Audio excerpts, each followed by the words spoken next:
今日維修呢一部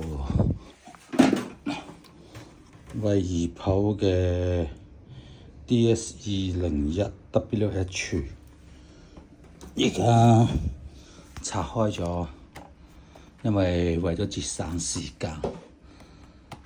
呢隻機整得唔少，但係次次問題都唔一樣。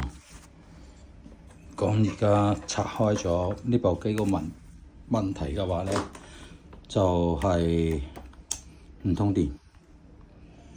咁睇翻主板又唔覺有啲咩大問題。正面睇下，唔覺有啲咩大問題。咁但係再反翻過嚟睇嘅話咧，咁就會好明顯見到呢個位置燒窿咗。呢個其他地方嘅話都唔似有咩大問題，只係呢個部分都係呢個部分出啲問題。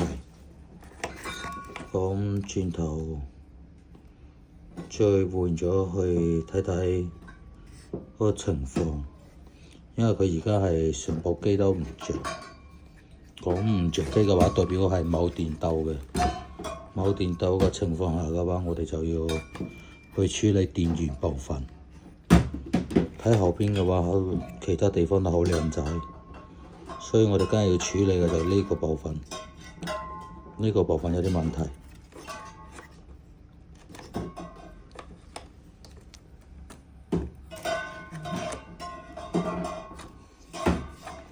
好，維修惠而浦抽濕機。